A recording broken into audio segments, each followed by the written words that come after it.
Hi, I'm Rayma. And I'm Andrea. And this is Mile High Murder. We are just slightly obsessed with true crime. We text each other when new missing persons cases are unfolding. We add each other to Facebook sleuth groups and definitely feel like we have solved the cases before anyone else. We aren't creepy, I promise. I'm sorry. That was dumb. It's fine. I'm just gonna laugh. I'm ready. Sorry.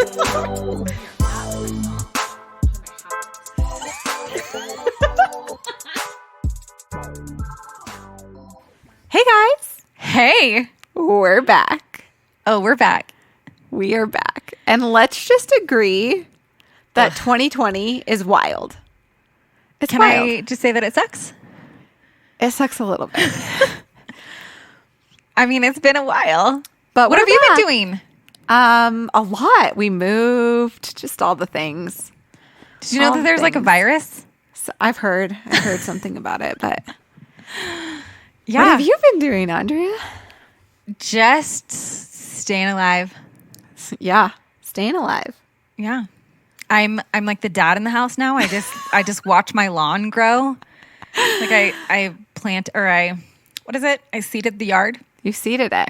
And now I literally stand and just look at the grass. See if it's growing. Yep. Water it a little extra. So, I've gotten old and boring Yes. during quarantine. Haven't we all? We So do sad. all the housework and Yep, my all house the is pretty projects we clean. didn't have time for before. We are Right. now doing. Yep. Although my toilet paper roll thing that hangs on the wall is still off. And at this point, like if I'm not going to do it during a lockdown, it's just not going to get done. It's never going to happen. over it. It's never going to happen. Well, as you're sitting bored in your home, we are back for more murder stories. Yep.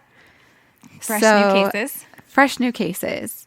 And we have this, and we also have a bonus episode for you today. Yes, we So do. Listen to that one next. But today I have a case that isn't too old. It's from 2016. Oh, wow. Okay.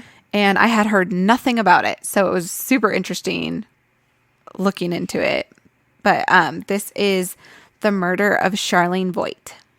Oh, gosh, I don't even know that name. Yeah, I know. I hadn't heard of it either. I got some of the information from True Crime Daily, Oxygen, DenverPost, NBC News, and Fox 21 News. So in May 2016, Charlene Voight was a 36-year-old who had just graduated from Cal Poly Pomona with a degree in landscape architecture. That's like a mouthful saying It that. really is. Yeah. And hey, Cal Poly, what's up? Yeah. Not that I ever went to one of those schools, but You know all but about hey, California. it, right? So she had been living with her family in California, but after graduating, moved to Colorado to search for a career and be close to her on-again, off-again boyfriend, Jeffrey Byer. So Jeffrey, you're already suspicious. Jeffrey Byer, huh? Mm-hmm. Jeffrey owned a company called 911 Roll-Off, and they would rent out dumpsters for events, and then they'd pick the dumpsters back up and go take the trash to dumps. An So odd super, name yeah, yes, I agree. for that. Totally. But also just like an interesting, like who thinks of that? When I think about it, I'm like, yeah, that's needed. But like just never But would like, have what does thought. your boyfriend do? He's in trash. Yeah. He just picks up people's trash. It's fine. So Charlene was, according to her sister, she was super excited to move to Colorado. She'd lived there in the summer of 2015 before heading back to California to finish school. And then this time moving out there in May 2016 was when she finally was like, I'm moving there, I'm settling there, starting and going to start her career there. So, however, not too long after she moved out there on July 8th, Charlene's family contacted the Littleton Police Department, and they were worried because they hadn't heard from Charlene since June 30th. And they gosh. usually heard from her daily. So this was really unusual that they hadn't heard from her at all. She would talk to her sister like every day, if not on text or calling. They would talk over social media, which My sister called me like 4 times today. yeah, right? Like, so this was super unusual and they were very They'd concerned. know immediately. They actually waited as long as they did until the 8th because it was a holiday weekend. And they're like, Right. well, maybe, Yeah. she like got busy. And then they're like, okay, we need to do something about this. So police went to do a well check at her and Jeffrey's apartment. And according to the police report, when they knocked on the door to the apartment, Jeffrey stepped outside to speak to them and closed the door behind him right away. Yeah, more suspicious. When he when he was questioned by police, his story was that he had argued with Charlene the evening of July 3rd because he had to work and she wanted to go out and party for 4th of July. And he said that she then... You do? As soon as you said that, I don't know why, but something triggered in my brain that when he stepped out of the apartment and closed the door. Yeah. It's like, huh? It's weird. Okay. I had never heard of this. But so anyway, so he said that they argued because she wanted to party on the July 4th. And he was America. like, no, I have to work. Right. America. We love America. But he said that she had to work. He had to work. Or he said that he had to work. Go pick up trash. Yeah. So there's no way he could party with fireworks on 4th of July. So he claims he had not seen her since then. But he was like, oh, it's not unusual. She likes to go, quote, off the radar every once in a while.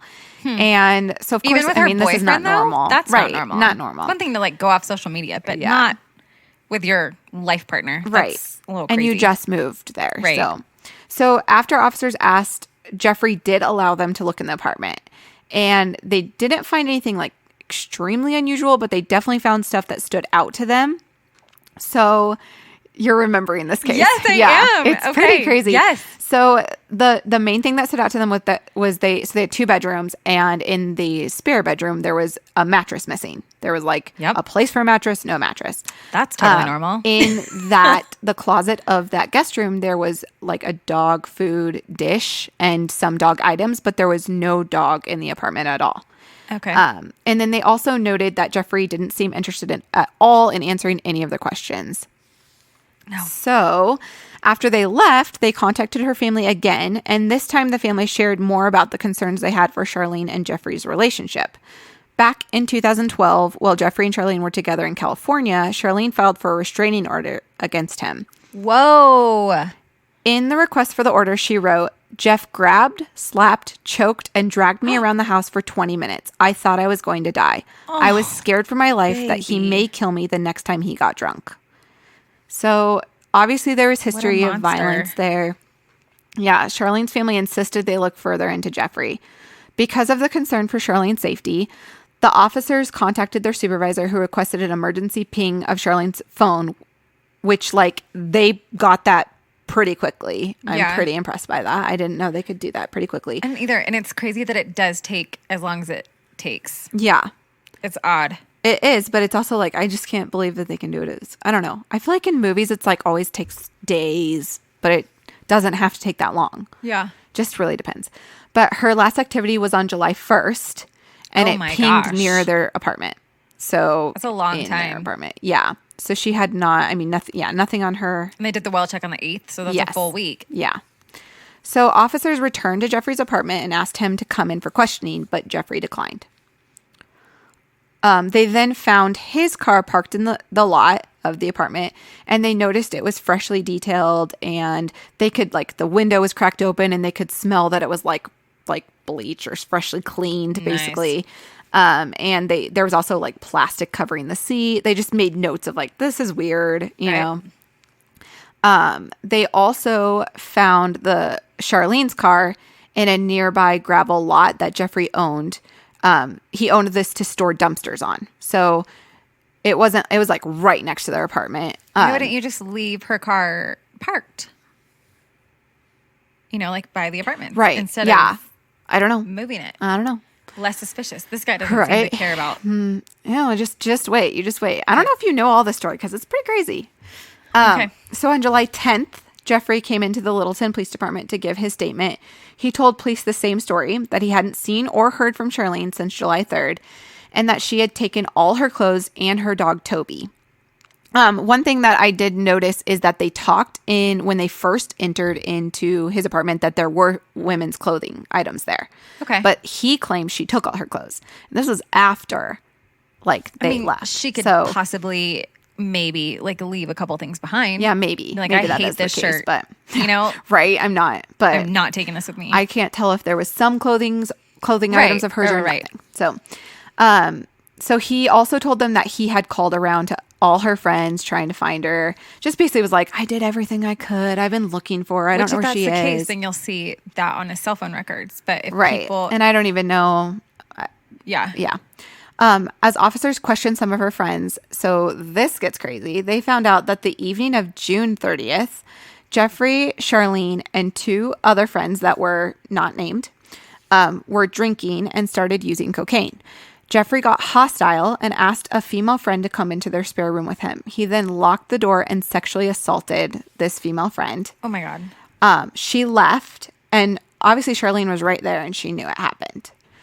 So, Man, was she just, I mean, we don't know, but we don't know. That's all we know about was she that just watching? situation. Was And there's she a reason for that. subdued? That's all we know about that. So, yeah, I can't imagine. Yeah. So on July 12th, Jeffrey was arrested for that sexual assault. But on September 2nd, the charges against him for the sexual assault case were dismissed by 18th Judicial District Attorney George Brochler. I think Why? is his name. It actually is for good reason, Okay. but it kind of becomes a mess.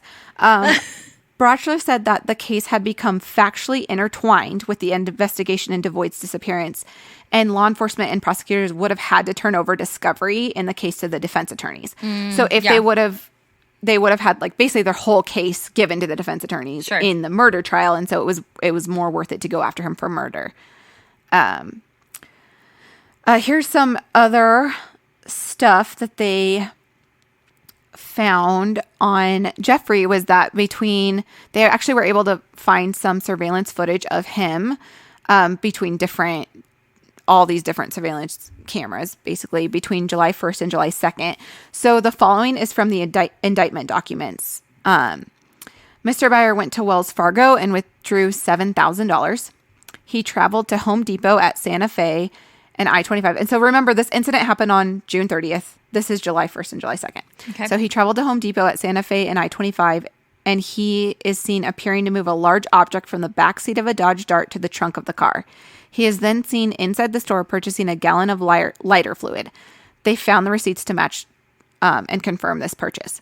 He then travels along I-70 to exit Bennett, Colorado, where he pulls into an abandoned farm that appeared secluded. He stops at the farm for 20 minutes. Officers later searched the farm and a few times, and they found a trash bag and a burn pile, which included metal D-rings, which would be found on a duffel bag. That was all they found there. He then traveled along I-76 and stops at 2 gas stations for less than 5 minutes as he makes his way back to Denver. He returns to Denver area where he visits his apartment before going to the lot where his dumpster roll-offs were stored.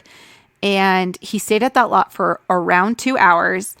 And then he traveled to Tower Landfill in a Mack truck with a roll-off on it. Oh, come on. And then at the Tower Landfill, Mr. Byer dumps a load of less than 800 pounds, which is actually considered a really light load. Okay. So that's pretty unusual. And they also confirmed that there was no reason business-wise Sure. he should be going to dump anything. Yeah. So in November 2016, the police started a search in a landfill in Commerce City, the Tower Landfill.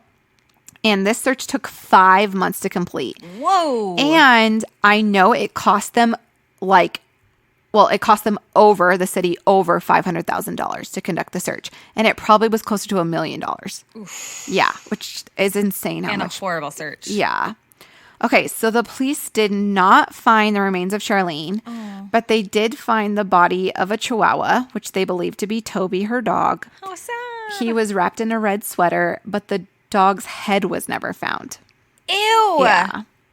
They also found several clothing items of hers, and they were able to match them, like a t-shirt that was hers, and they could for sure know it was hers because there was a picture of her on social media wearing that same shirt. Right. There was actually a shirt found that had her name on the back of it. Oh my gosh. So just basically all her clothes were dumped there. They found jewelry items, just a few other items that belonged to her. So at the same time, because his other charges were dismissed in November, I'm sure he heard word that they were searching this landfill. So Jeffrey fled to Russia. What? Yeah. And I did not see that coming. Yeah, right? And he ended up marrying a woman.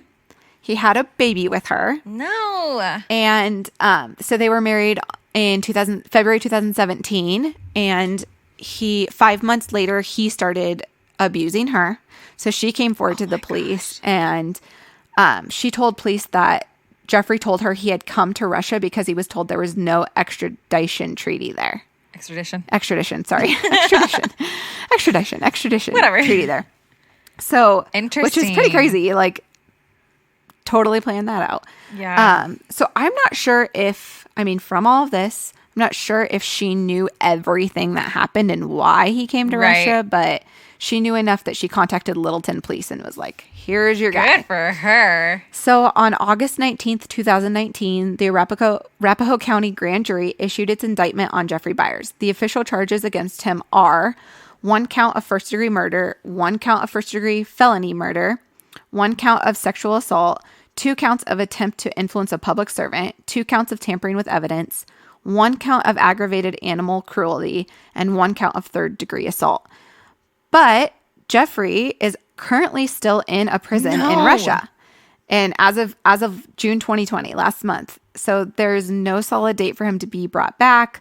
Obviously it's Russia. I don't know what is going on behind the scenes to get him back, but I can't imagine that a Russian prison is a lot of fun to be in. No. So he's not in a great place, which is great. Like, that's fantastic. Stay there. Sure. Enjoy your stay, man.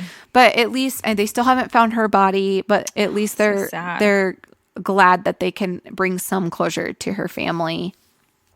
And yeah, pretty crazy.